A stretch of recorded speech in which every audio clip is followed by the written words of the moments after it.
Well, thank you so much for joining me on the Internationalizer podcast, Laura. Could you quickly tell me a bit more about yourself and what is it that you do for a living? Okay, so as you said, my name is Laura Hmm. or Laura, depending on the country I'm in. Well, I am 23 years old. I'm originally from Slovakia. This is where I was born and raised, but my origins are Hungarian. So that's my culture and my mother tongue. Um, I first moved abroad when I was 19, and I went to Italy to study interior design. And I ended up doing a course of a 1 year course. And well, I stayed there in Florence specifically for 4 months and doing my course. And then just randomly decided that I wanted to start learning Spanish. So I decided to go to Malaga to do a Spanish course simply to learn. And originally it was supposed to be uh, a month, I think, maybe 2 months, but I liked the city so much that I just decided to stay. And I ended up finishing my Italian course about interior design online. And then I stayed 4 years in Malaga. And after 4 years now, I am back in Italy. And yeah, that's pretty much just to sum up. Oh, that's amazing. That's actually amazing to hear. And what sort of work did you do? What sort of industries did you explore, both in Slovakia and while in being in Spain as well? Okay, so while I was in Slovakia, I didn't really work because, as I said, I was 19 when I left. So before that, in my country, in Slovakia, you finish high school when you're 19. So I dedicated to studying completely. And then I also, in Italy, the first time I was there, I was just studying, doing my course. And when I moved to Spain, that's when I started working. I also studied there. I started university, but left it because it was not really great. The program I was doing was for audiovisual communication, which is what I am working in actually. But unfortunately, the public education in Spain is not really what I am used to from my country. It's not as effective. And that's why after 2 years, I just decided to leave it because I thought it was a waste of my time, unfortunately. And then the first job I got was a kind of like a personal photographer and videographer for a restaurant in Marbella, an Italian restaurant that's called Officina 84. Uh-huh. The and it was an Italian restaurant, a really, really nice place where I know the owners and they know my work. So they decided to hire me to work at their socials. So what I did was working there every weekend, just taking photos of the restaurant and just making videos. It was kind of like an experiment for me, and for them it was a perfect excuse for someone Exactly. to manage, exactly, to manage their socials because they didn't really have any time or interest in it, as an interest in doing it themselves. So I was there, I think, almost a year working there, and I loved it. I really did love it. But after a while, especially when I started looking for jobs and working officially, unfortunately, I couldn't really do the two things at the same time. So I decided to leave. But it was definitely one of my favorite jobs I've had. It was just so nice. And obviously, it came with a lot of free Italian food. That's exactly what I was about to say. One of the biggest perks of the job must be all the Italian food that you were getting to back. Oh, that Exactly. That was the best part. Like, I can't deny it. what was your best dish from that restaurant then? What would you say is the best thing that you had at that Italian restaurant? Mm, all of them, I really can't decide. That's a I more difficult think, question than anything about yeah, market. honestly, I can't really tell all of them, like their pastas and their pizzas, everything. I loved everything. It was just Amazing. amazing food there. I love a good pizza. I don't know. Oof, yeah. The thing is that I'm gluten free. I am gluten intolerant. So I usually eat gluten free pizza. But since my condition is not so severe, sometimes, I slip in a cheeky little normal bit that is You just, suffer through it. Yeah, I had a friend like that as well. And every time we would go out, you would find restaurants that serve gluten-free pizzas and, the normal ones as well. But sometimes you'd be like, you know what? I don't care. I'm just gonna tolerate. yeah, exactly. I can survive. Brilliant, brilliant. So my next question to you would be about, because you work in obviously in photography, marketing, social media management as well. In terms of today, many people think that creating content or managing social media is quick, easy, or low value. From your experience, what are the biggest misconceptions companies or businesses may have about social media work, and how do you think these perceptions also affect the salaries, pays, and expectations? Mhm. Well, I think personally, Hmm. what I notice is that obviously I create content for people. Hmm. That's true. I work on social media, but the most challenging part for me was making just people even look at my work and see that I am not simply taking videos with my iPhone. Like I put a lot of work, like professional photography into it. Yeah. And I'd say that the biggest misconception is just that a lot of people, especially like individuals, not really companies, but individuals think that I would just, when I offered people my business, and they would think that I would just go there to take like quick videos with my iPhone, and I would leave after 30 minutes, and I would just use CapCut to edit something quickly, which is not really the case. It's not that I don't like this kind of way of content creation. It's not that.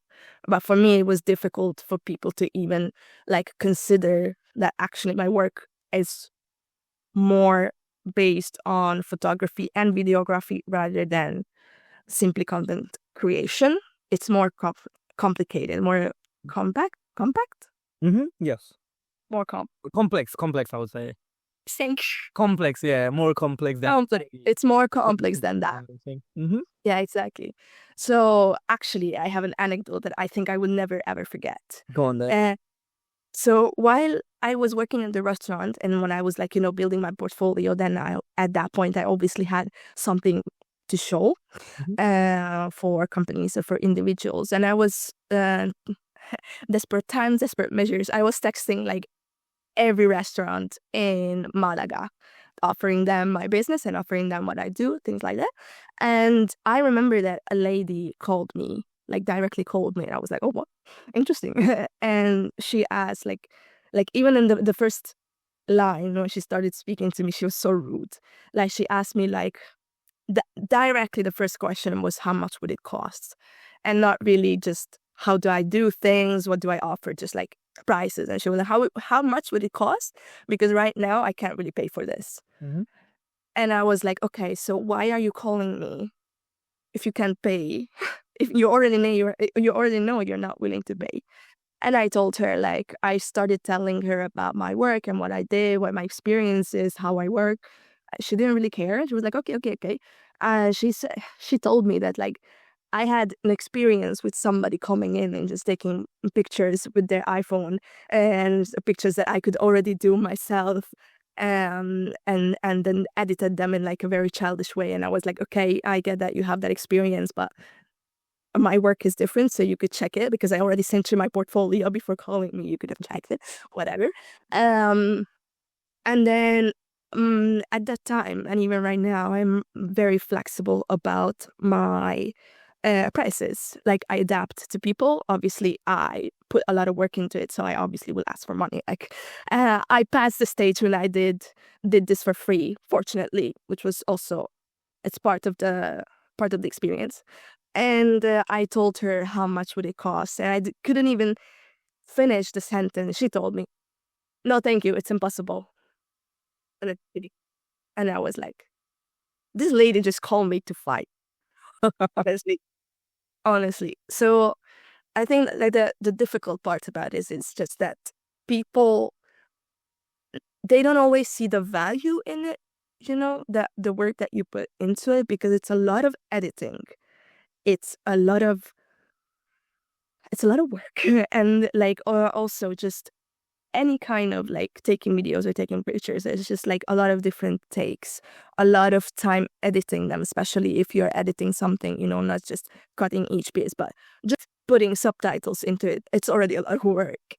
And I think like some people just don't even see it as work, as kind of see it as something, that I just like a hobby, which can be a hobby.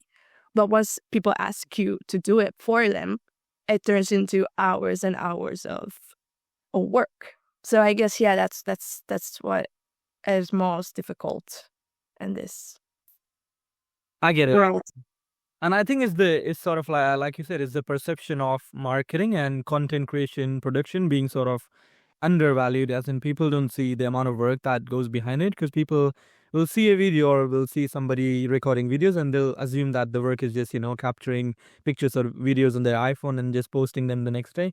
What they don't understand is there's a lot of work going on in the back end in terms of editing, getting the exact curves, focusing on the exact products or things that you want to portray, and then also managing on social media. When are you going to post a specific video? What is the video even about? Captions, description. So there's a lot of work that goes on in the back end that I think people don't see. Because on the front end, it seems like it's only just pictures and videos that somebody recording on their phone, but there's a Exactly. lot going on in the back end. Exactly. They think that the video is 30 seconds, and it was for sure 30 seconds to cut it and just post it, which is not not really the case actually. Yeah, unfortunately. Mm.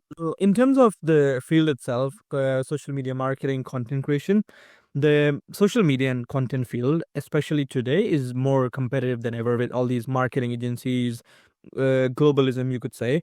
What do you think makes job hunting in this industry particularly difficult today, and what expectations tend to create the biggest challenges for candidates who are looking to get into the industry? I'd say the most difficult part is that it's a popular field. Mm-hmm. It's kind of like AI. Everybody wants to do AI. Everybody wants to work in AI. Everybody wants to create something with AI. It's the same with social media, no? Like we know that social media right now is the thing. So kind of when you're young, uh, maybe 20 years ago, in the university, you would say, I want to study economics because everybody know that with economics you can work somewhere. And I think it's the same for social media management or even marketing. Like people think it's something that for sure I will find a job. And the more people think like that, the more you build competition, obviously, the more difficult will it be to find the job later on. And also kind of going back to what I already said, that a lot of people think it's easy and a lot of people choose to do it because they just simply have access to a good camera or access to a good phone, and then they just start doing it. And I think it's competitive mm, because it's popular, kind of. Exactly, exactly. I see what you mean. I think it's the combination of the field being easier to be in, according to people's perception, that it's something that is easy to be in. Plus, I think there's no gatekeeping in social media in the sense that all the tools that you need for marketing, people already know about them. Everybody has a phone. Phones have good cameras nowadays, so you don't even need to get a professional camera. And people know about, Instagram, TikTok. People know about also social media marketing tools like ManyChat. It's all these things used to be sort of in the back end, but now people know about it. So it's sort of easier to get in, which I think it's pretty good because I don't think that in any industry there should be gatekeeping. I think all industries, be it software, tech, marketing, I think all industries should have easy access. I don't think my personal belief is that there shouldn't be any gatekeeping because I think that sort of competition can be healthy because everyone has equal access to an industry that they want to work in. But at the same time, like you said, because people think it's easy, it creates a sort of situation of oversaturation within the job industry and then makes competition a lot more, as you said. Exactly. And also the thing is that, for example, for this market, if you want to be I don't know, like a video creator, like if you have the talent, everything else is so easy because you go into YouTube and you watch a bunch of videos on how to edit with DaVinci or Photo Room or something like this, and then you can do it on your own. That was actually one of the reasons I left the university, because by the second year Hmm. I knew so much about video editing and even photo editing, and we were just still studying the history of communication or the history of art and things like this, which was completely like, thankfully, it's a field that doesn't really, in my opinion and in my experience, Hmm. doesn't really require the like the normal way of education, because you can do it kind of on your own. Like, you just, if you are into it, you can learn so much on your own. As I said, just simply watch YouTube all the time,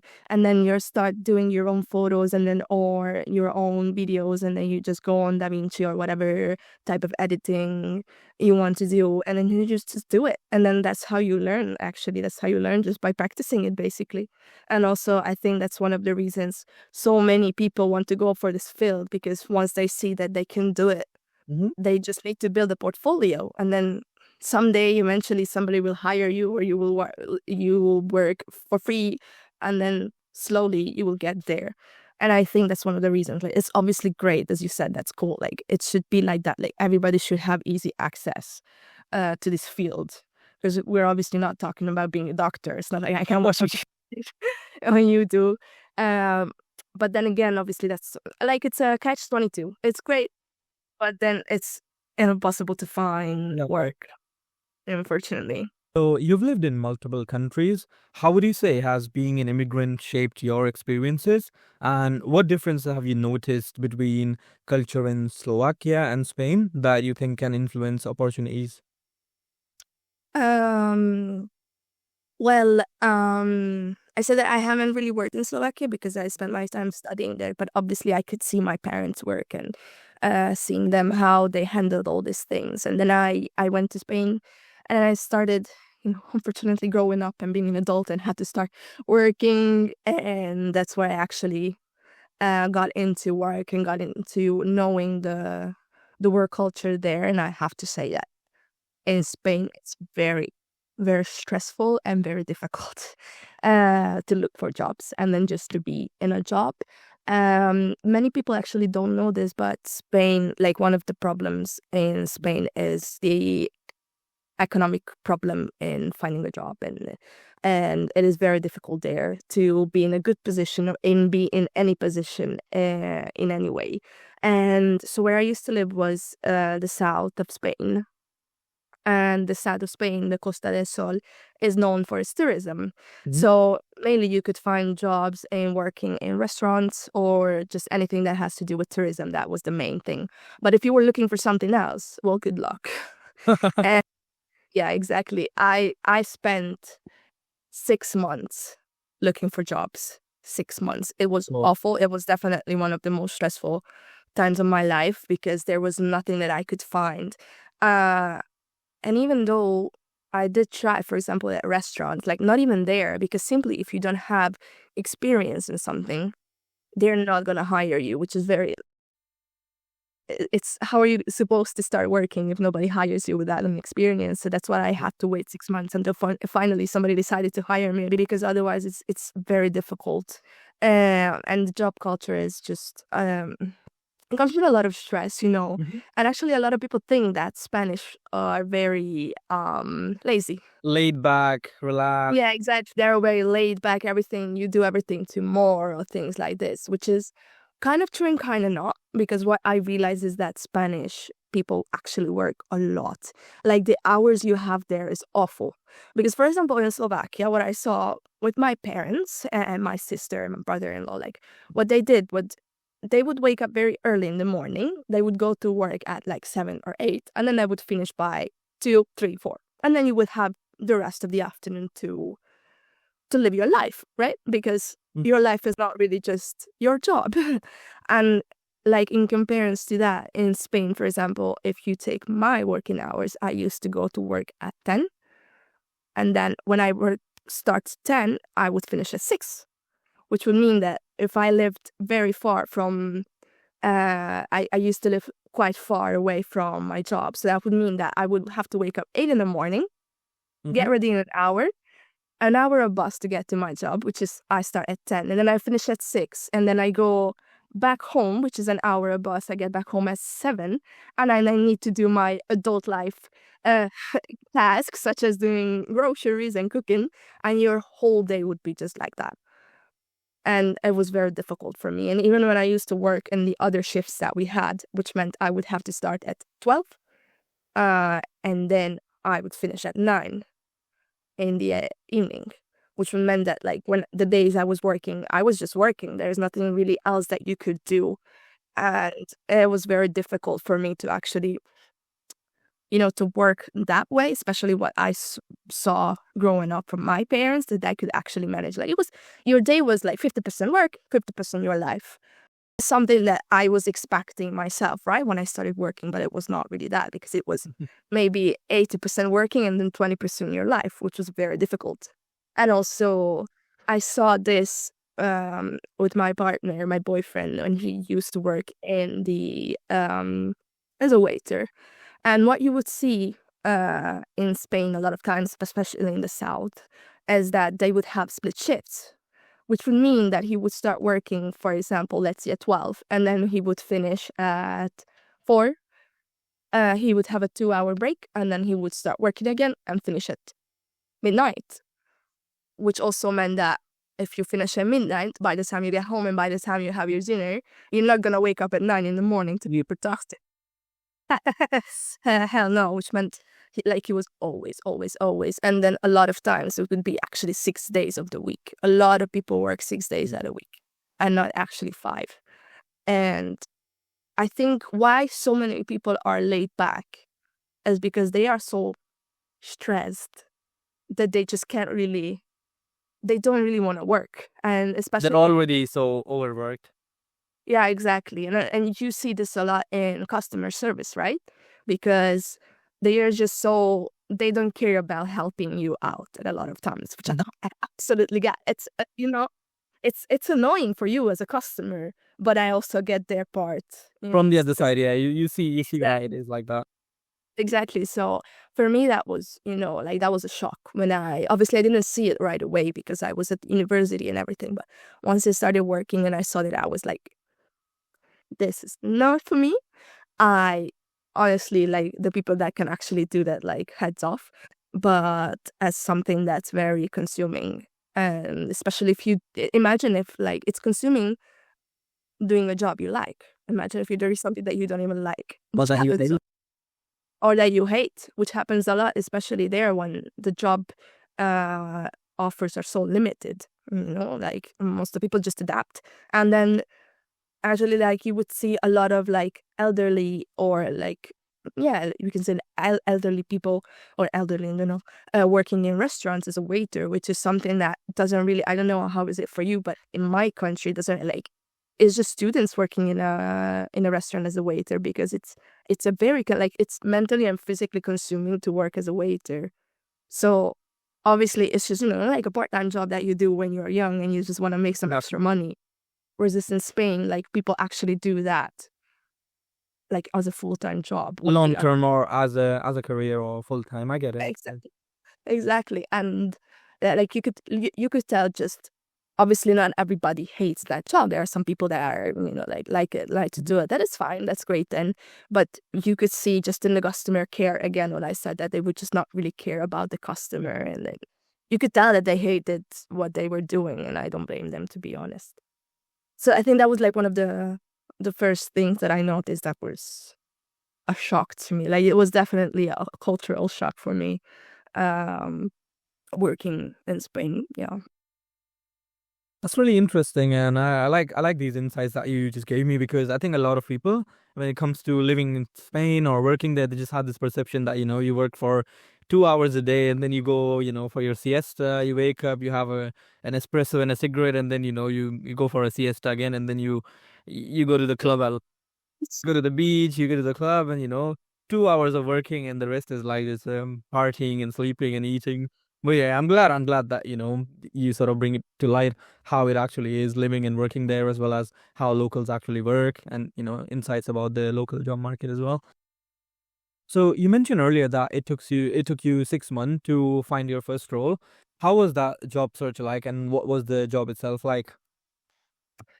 Uh, well, as I said, it was very, very stressful. I was definitely depressed during the 6 months. It's obviously like, job searching is always stressful, but once you're at the point, like, I really need to find a job because I need to start working, things like this, it was stressful. And I tried in so many ways. Like, I don't even know the number of applications I sent or personal emails I crafted for companies, and it was very, very stressful. And then just one day, I randomly found like consultant job for an English academy. And I was like, I don't know why, but it's just the description and everything about the school just seemed like the Spanish academy I went to, like in the beginning when I moved to Spain. And it seemed like, I had a really great experience with that Spanish school. So I was like, what? Just it was just a click. Submit the application, why not? Like, and then they called me. And I was like, okay. Very random. They called me for an interview. And basically it was like a consulting job, so it would be like you working in sales, selling courses for an English academy basically. So we could say that it was like kind of like a corporate role, I guess.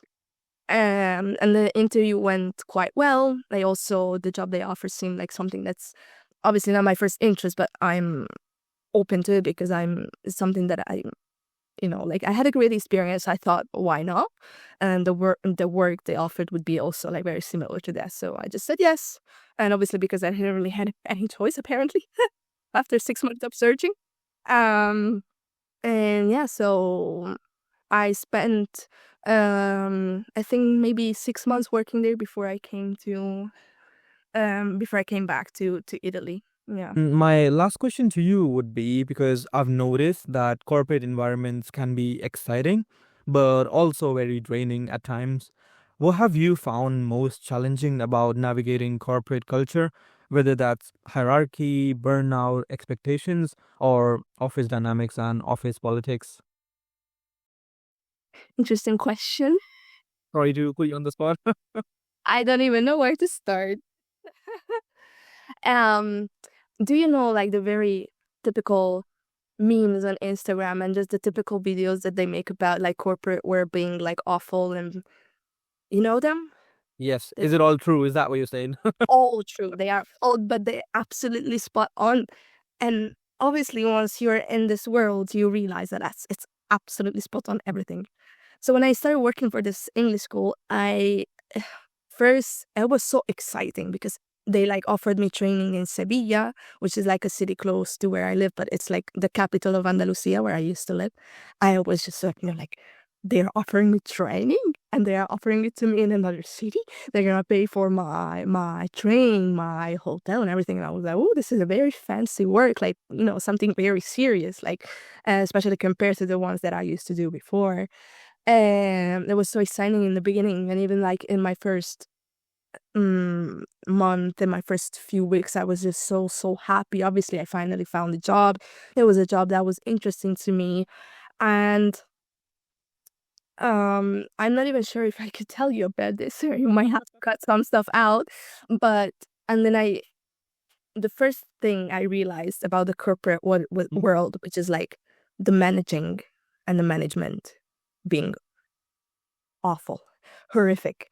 Uh, so my boss, the director of the school, um, was a very interesting, had a very interesting personality. Mhm.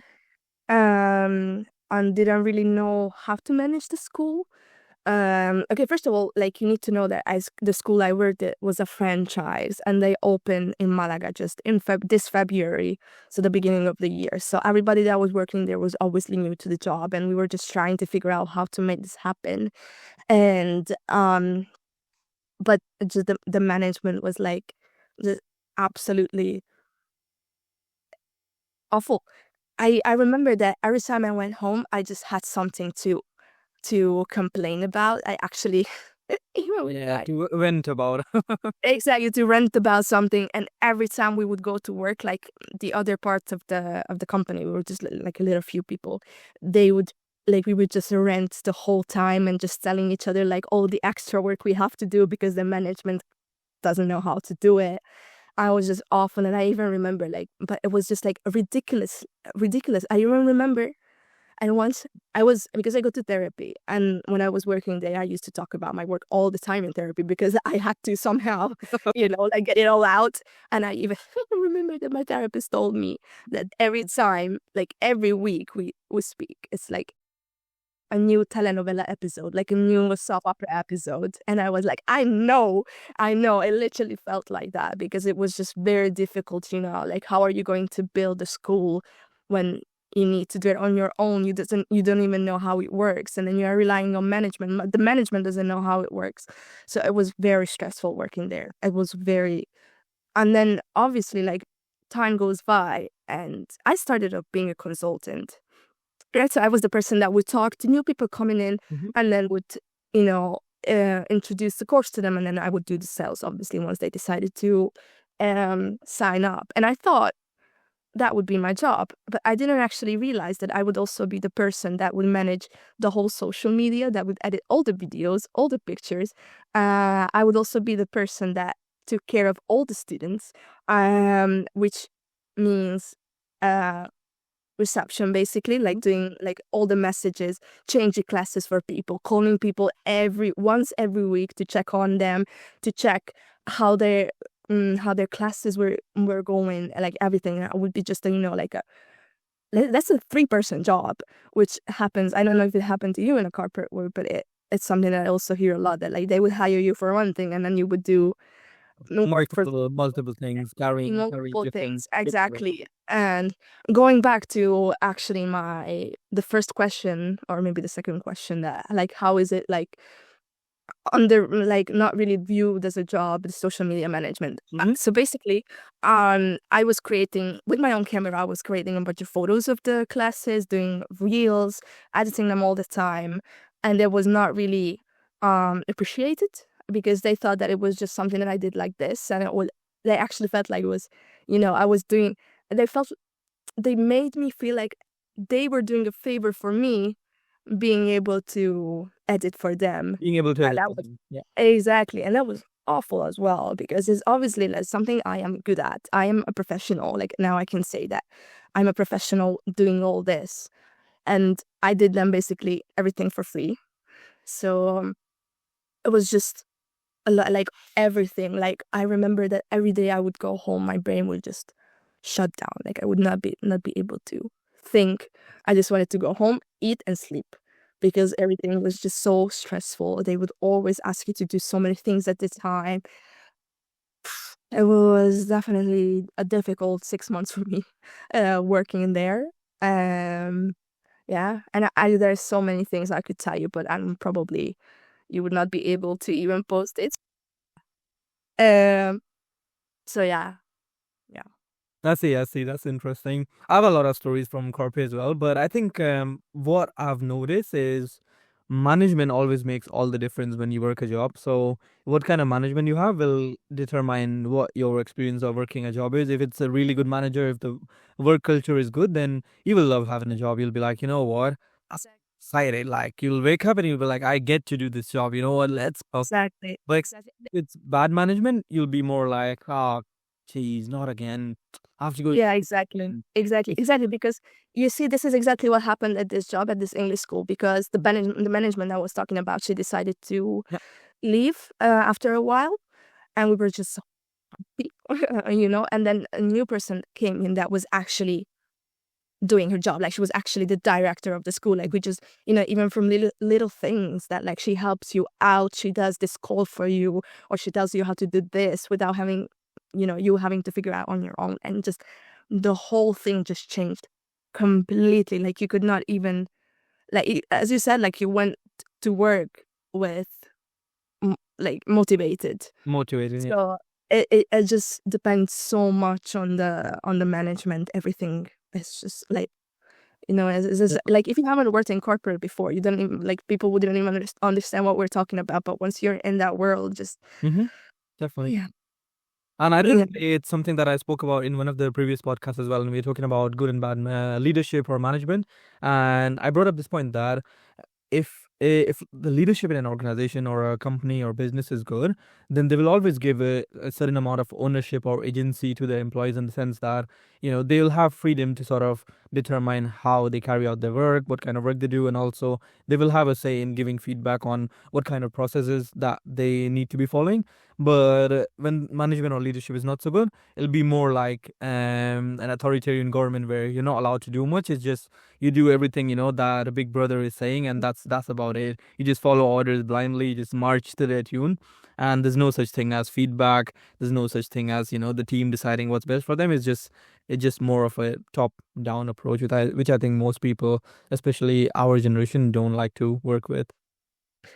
Yeah, yeah. As you said, like our generation, we are so like kind of like free minded. I don't know. Like I cannot like Spirited, yeah, free spirited. exactly. Exactly. Like, we're free spirited. Like if you tell me do this and this and this, and if I don't have the say, well, I'll just I'll just be mad and like on purpose do my job.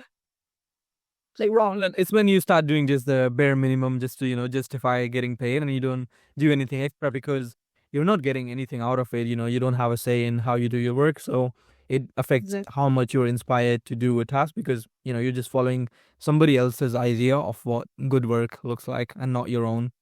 Exactly. And it is something that it's obviously like you get tired of that. Like you get a burnout, like having to do what other people tell you to do when you know it's something that doesn't work or it's something that like straight out stupid. 100%. Uh, it's very difficult to do it. So I yeah. think that's when burnout happens, when you're not doing something that actually excites you or inspires you, where you're just doing something because it needs to be done, and you have zero ownership of whatever it is that you're doing. Exactly. And it was like that for the first few months for me at this job. And I know that I used to go to work like, just like I'm just gonna sit at my desk, Hmm. do what's on my calendar, and then go home. And then now that when they changed, I was like actually sad to leave, which I was not expecting for sure from the job. But yeah, so I would say, And what would you say is the best advice that you could give to somebody who's looking to get into the same industry as you, be it social media marketing or content creation and production? What was the number one advice that you would give to them who are looking to join the industry now? Maybe they've graduated or are trying to get their first role. mm, I think what I'd say and what I also personally did is just like take on take on as many jobs as you can. Like even if it's low pay or they don't pay you, if you have the possibility to work without an income, just do it because at the end of the day, it will be part of this process because it's based on portfolio and it's based on experience, it's based on talent. So as much like build your portfolio uh in a way that whatever where you can, if you in the meanwhile, if you're on a job hunt and you don't have anything, just go out, take pictures, take videos, edit them, post it on Instagram, post it on your portfolio. It doesn't matter how many views it gets, just be creative and just practice a lot, and then eventually you will be very proud of your videos or even your posts or even your pictures, and that will be always there, and at the end of the day you can always just say that you did it professionally Exactly. and not for free. So that's what definitely I would say that you need to take on a lot, like as many opportunities as you can, especially in the beginning if you just graduated or if you just started. And once you will get to the point when somebody will see it in you and will appreciate you and they will hire you to work for them. Yeah, you just need to get your foot in the door first with, building a portfolio and getting that first job. And then you can sort of take it from there and use it, leverage it to get your next role. I think that works. And I agree with you on this. And I think, that's a really interesting insight into securing your first role. And I believe the same would go for many different industries as well. But I think all the insights that you gave me also about moving to a different country, as well as insights, and sort of an insider perspective into your field, I think they were pretty good. And I like hearing about them. And I'm sure that our audience would love hearing about it too. So I just want to thank you for taking time out of your day after moving countries and on a weekend as well. So I just want to thank you so much for being here and doing the podcast with me and agreeing to be a guest, the first three. It was really a pleasure talking to you, and I really hope that my experience can help people out, or even just kind of like if they are in the same position and I used to be. It's just I know that it helps when you hear someone going through the same thing. So I really hope that I could help somebody with this. Yeah. Brilliant. Thank you so much again. Take care. Have a nice day. Bye bye. Thank you so much. Bye bye. Just trust me.